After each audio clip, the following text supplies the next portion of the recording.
Hola de nuevo. Creo en fantasmas. ¿Qué opino? No. ¿Qué opino de quienes dicen haber visto algo paranormal? Vea, hasta hace no mucho se creía que las alucinaciones eran algo muy raro y propio de personas que tenían serios problemas mentales. Entonces, cuando alguien, una persona normal, decía que había visto un fantasma, no, un momento.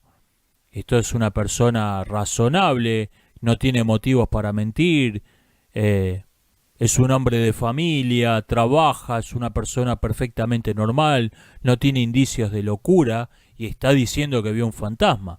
Ese era lo que le daba peso a los testimonios. Hoy sabemos que las alucinaciones son perfectamente normales, todos tenemos alucinaciones, son algo perfectamente común y de hecho la visión normal, nosotros estamos creídos que funciona como si fuesen los ojos fuesen cámaras de cine que van filmando todo lo que entra. Y no, buena parte de lo que estamos viendo es realmente técnicamente es una alucinación. Así que hoy no tiene sentido seguir dándole algún crédito a esto. No, pero lo vieron cinco personas, eran personas normales, no tienen motivos para mentir. Sí, tuvieron una alucinación, es algo perfectamente normal. Am, ¿Qué pienso de Marx? ¿Se debe enseñar en las universidades? Vea, hay un país, no sé, ciertamente no como se da hoy, ciertamente no como se enseña hoy. Am, Hay un país centroamericano, se me ha borrado cuál, que tiene una ley ejemplar acerca de Mi lucha, de My Camp. Vos podés usar ese libro, Mi lucha de Adolf Hitler, lo podés usar como material de estudio, se lo podés dar a tus alumnos para que lo lean en la universidad. Bueno, vamos a estudiar Mi lucha, siempre y cuando, únicamente, en el contexto de estar enseñando el holocausto. O sea, vos sos un profesor de historia que estás enseñando el holocausto. Bueno, para entender el holocausto tenemos que entender la ideología del holocausto. Y para entender la ideología del holocausto, tomen, léanse Mi lucha. En ese contexto está permitido. En ningún otro. Y yo creo que esa ley tiene que ser tomada como modelo para cómo se tiene que dar a Marx en las universidades. Los genocidios provocados por el comunismo tienen que ser estudiados, tiene que abandonarse el negacionismo oficial actual, o que es o negacionismo explícito o no darle importancia. Y esa postura tiene que abandonarse y tiene que enseñarse los genocidios provocados por el comunismo, donde el más modesto te dice que se cargaron a 100 millones de personas, y tiene para entender, en el contexto de entender los genocidios comunistas, hay que estudiar a Marx.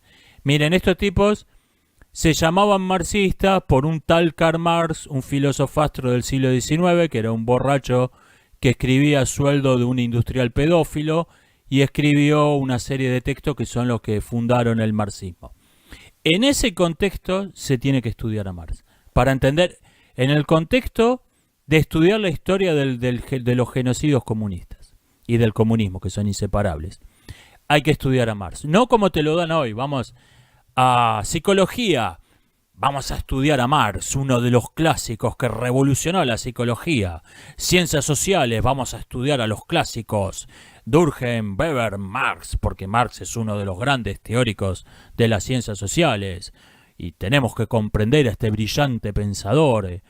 Vamos a estudiar biología molecular y vamos a dar a Marx, quien revolucionó la biología molecular. Es verdad que la biología molecular en el siglo XIX no existía como ciencia, pero las ideas de Marx son importantísimas para entender la biología molecular y nuestra cátedra de biología molecular va a tratar sobre Marx. No, así ciertamente no. Eh, Repito, creo que se tiene que tomar esta ley ejemplar, que no me acuerdo de qué país es, pero la ley está buena, sobre Mi lucha, y así es como se tiene que enseñar a Marx en las universidades.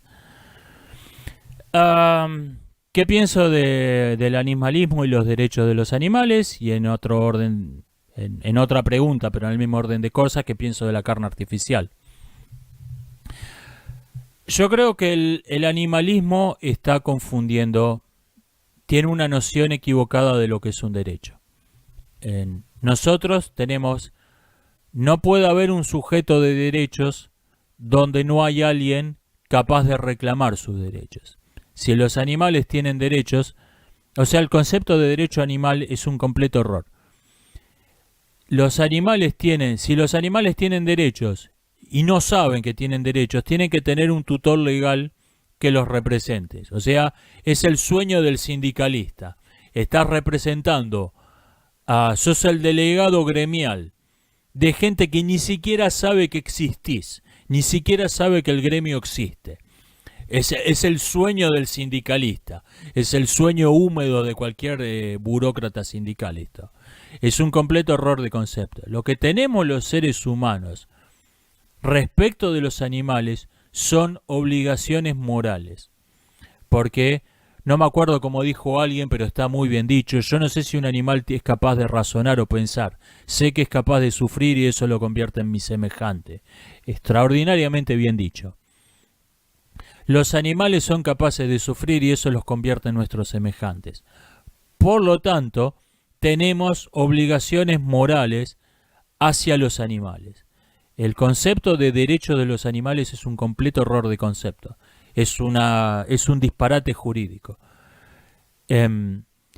Sí creo, lo que pasa es que hay mucha gente que no entiende la diferencia entre estas dos cosas, no entiende la diferencia teórica y cree que los derechos de los animales es defender los derechos de los animales es apoyar leyes contra el maltrato animal. Y no, defender el derecho de los animales sería, por ejemplo, que un animal puede ser propietario de una casa, que un animal puede votar a Biden, supongo.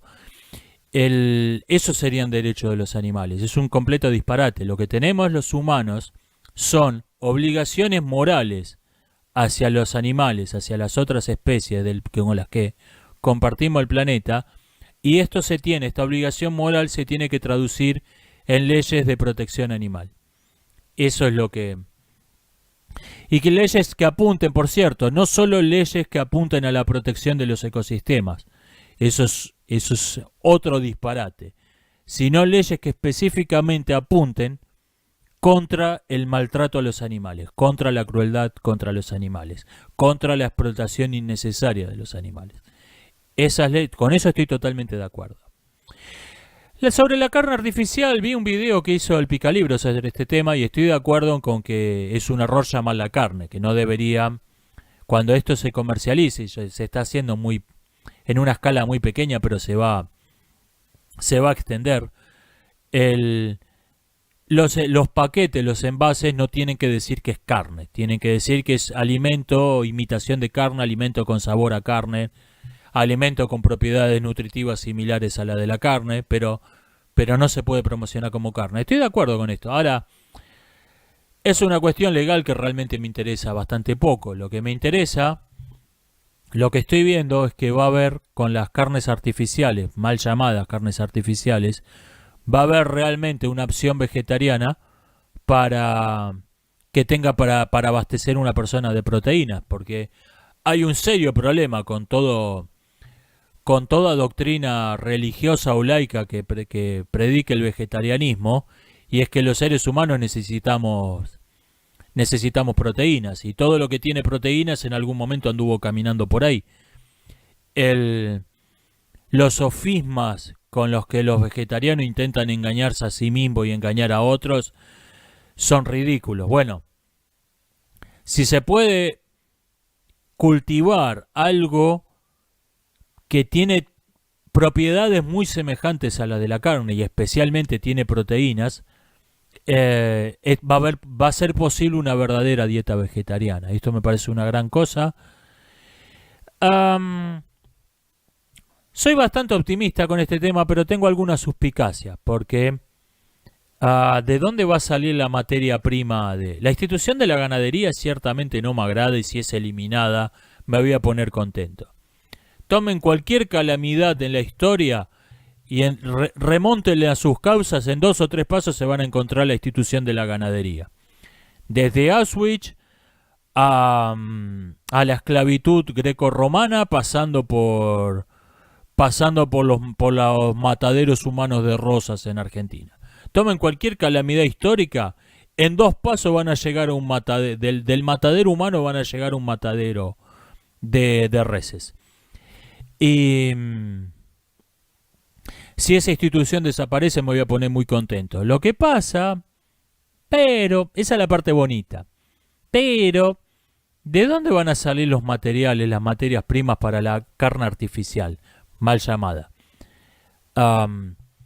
La carne artificial podría llegar a ser, parafraseando al filósofo Rick Sánchez, podría llegar a ser ganadería con varios pasos intermedios añadidos.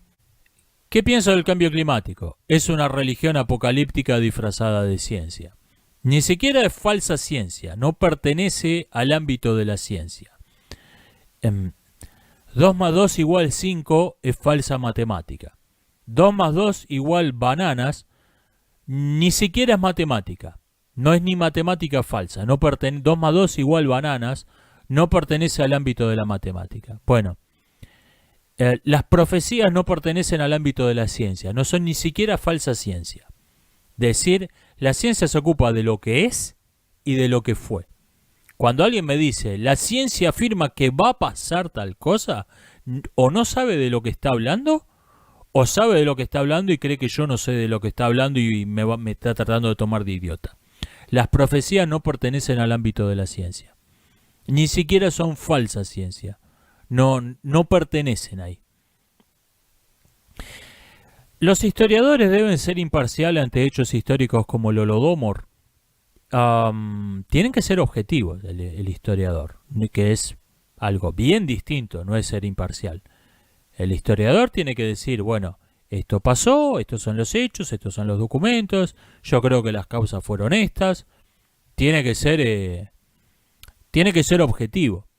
Esto no quiere decir que tenga que decir, esto estuvo mal, no, yo soy historiador, yo no puedo decir que esto estuvo bien o mal. No, ¿cómo que no puede decir? Antes de ser historiador es un hombre o una mujer. Es decir, ¿cómo que no puede decir que esto estuvo mal? Es algo bien distinto. Ser objetivo no implica ser imparcial. Y viceversa, ser imparcial no implica ser objetivo, no siempre. Voy cortando por acá. Nos estamos viendo hasta la próxima.